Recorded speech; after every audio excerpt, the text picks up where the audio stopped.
The old man's hands started to shake the moment he saw me.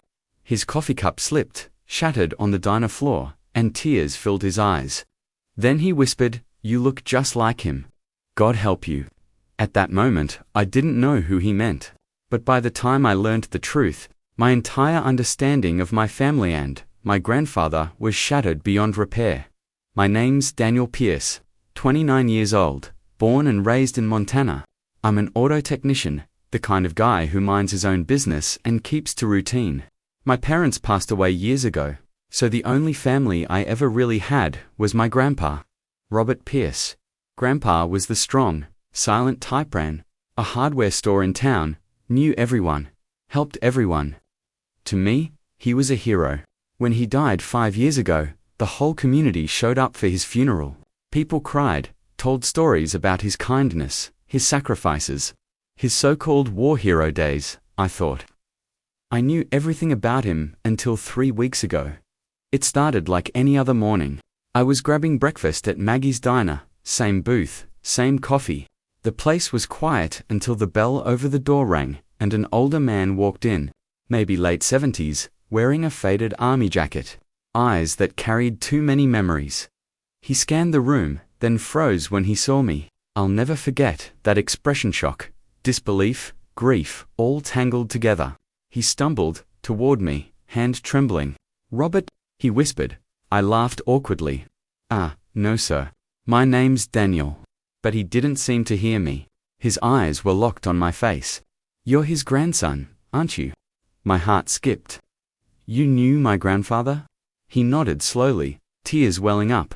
"Knew him, son. Your grandfather saved my life, and destroyed it too." Before I could ask what he meant, Maggie came over with towels, scolding him gently for dropping his cup. But the man just kept staring at me like he was seeing a ghost. Finally, he whispered, "You deserve to know the truth about who Robert Pierce really was." I tried to stop him, told him he must have been mistaken, but the look in his eyes said otherwise. "Meet me at the old train station at midnight," he said, his voice shaking. "Bring nothing. Don't tell anyone." And then he left. Just like that. Before we continue, please subscribe to the channel and write in the comments about which country you're watching this video from. Enjoy the story. That night, I stood under the flickering station lights, waiting. But instead of finding answers, I found something that made me question whether my grandfather had ever been the man I thought he was. The train station was almost empty that night. Wind whistled through the broken windows, and the flickering lights cast long shadows across the platform. I checked my watch. 11:59 p.m. The stranger was nowhere in sight.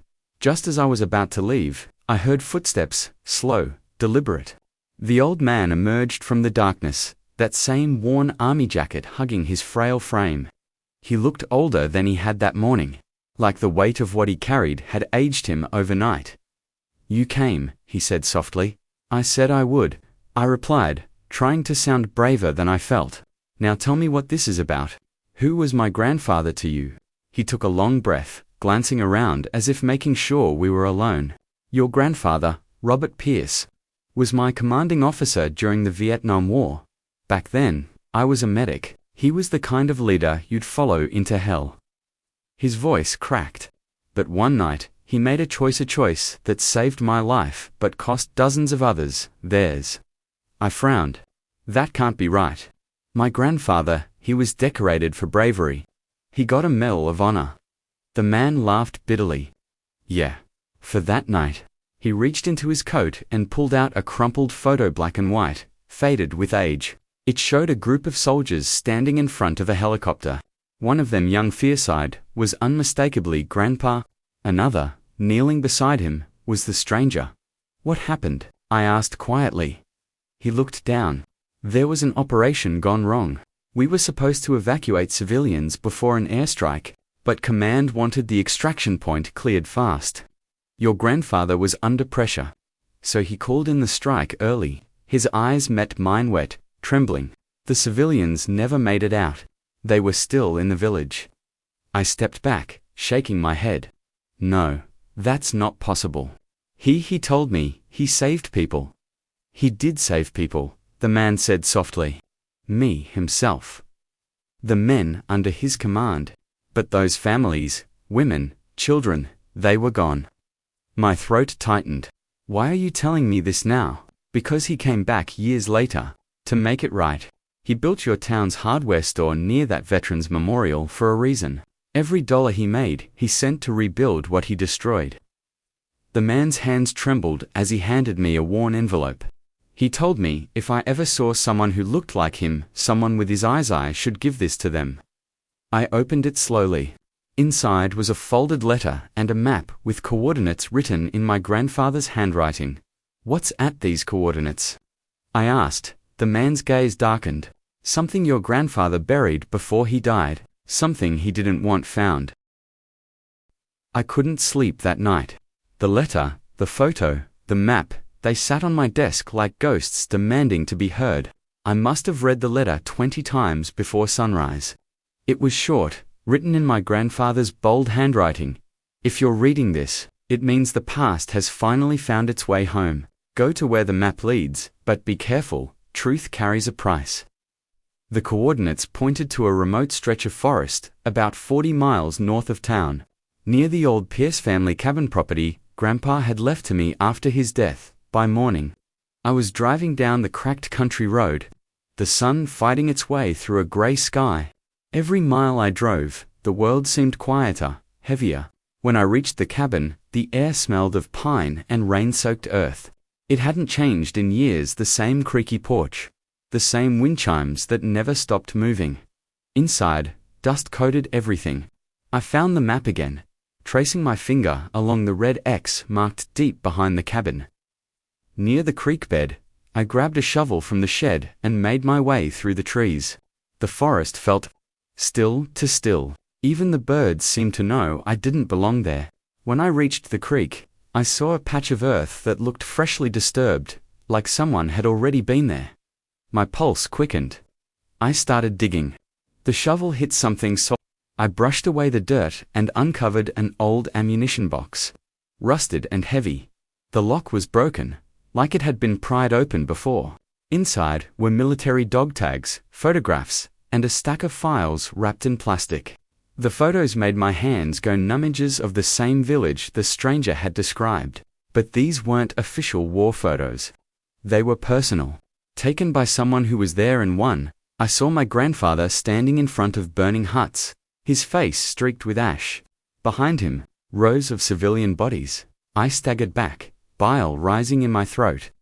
The files had government seals. Stamped, classified. Inside were mission logs, coded names, and one sheet that stopped my breath entirely, a report naming my grandfather as the field officer responsible for unverified civilian casualties. It had been buried, literally and officially. A twig snapped behind me. I spun around. Someone was standing among the trees. It was the stranger. His face was pale, eyes darting nervously. You weren't supposed to find it yet, he said. Not until I told you everything. I took a step back, gripping the shovel. You followed me.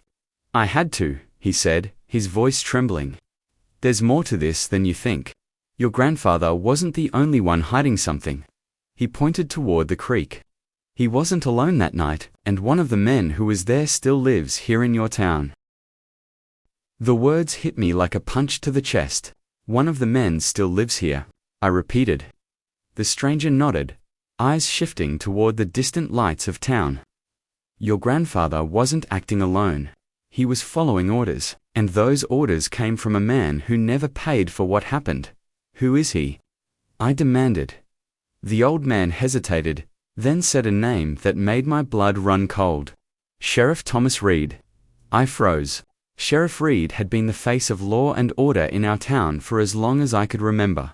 He was practically family grandpa's best friend, the man who gave his eulogy at the funeral. I'd grown up hearing him call my grandfather the bravest man he'd ever known. You're lying, I said quietly. The stranger shook his head. Reed was our communications officer. He's the one who approved the airstrike. Robert took the blame so the others could go home clean. But Red, he kept the secret, built his life on it. I stared down at the open box, at the burned faces frozen in those photographs. The truth clawed at me like something alive. My grandfather had carried the guilt all his life. Reed had buried his. "What do you want from me?" I asked. The man sighed. "I want justice. I can't carry this anymore." Before I could respond, headlights appeared through the trees. A truck, dark, heavy, moving fast. The old man's eyes widened. "He followed you." "Who?" "Red." I barely had time to grab the box before the truck came to a screeching halt beside the cabin. The driver's door flew open, and there he was, Sheriff Reed. His badge catching the moonlight. He looked older, meaner than I'd ever seen him. "Evening, Daniel," he said calmly, though his hand rested on his holster. "You've been digging where you shouldn't." "You knew," I said. "All these years you knew what happened." He gave a small smile. "Your grandfather made peace with it. So should you." Peace. The word burned in my throat. He spent his life trying to atone for what you did. Reed took a slow step forward. "Careful now, son. You're making dangerous accusations." Behind me, the old man spoke up, voice trembling. "It's over, Reed. I told him everything." The sheriff's expression turned to stone. "Then, I guess this ends tonight."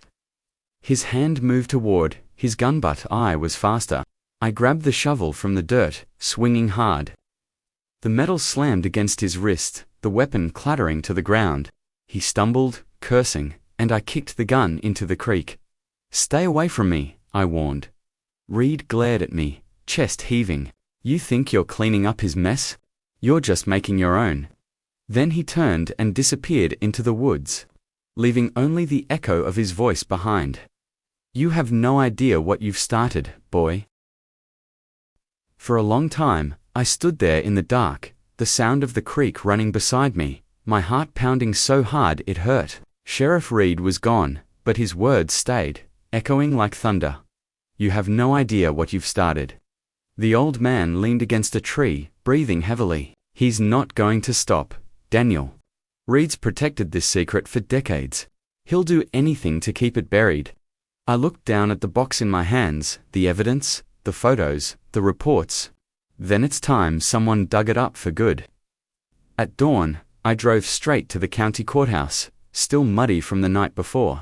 The clerk gave me strange looks as I placed the box on the counter and demanded to see the district attorney.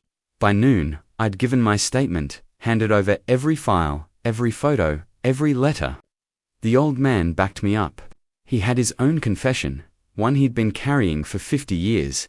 The DA said it would take time to verify, but by the end of that week, Sheriff Reed was suspended, pending investigation. The news spread like wildfire through town. People didn't want to believe it. How could the man who led our parades, who attended every funeral, who stood beside my grandfather at every charity event, be part of something so dark? That night, I went back to the cabin one last time. I sat on the porch, watching the stars rise over the trees. I pulled out my grandfather's letter again, tracing the words with my thumb. For the first time, I noticed something I hadn't before, a line written faintly on the back. "The truth will hurt, but it will also free you." I don't know if he wrote that for himself, or for me. Maybe both. The next morning, I got a call from the hospital. The old Manthus stranger had passed away in his sleep. The nurse said he'd asked her to give me something before he died. When I arrived, she handed me a small envelope with my name on it. Inside was a photograph. 2 young soldiers, arm in arm, smiling. One was my grandfather. The other was the man who'd found me at the diner. On the back, in faded ink, were 5 simple words. "We did what we had to." For days, I stared at that photo, torn between anger and understanding. Maybe they had made choices no one should have to make. Maybe guilt had been their punishment all along. A month later, I replaced the old wooden cross at the Veterans Memorial downtown. I added 2 new plaques, one for the civilians who died overseas, and one for the men who carried their ghosts home.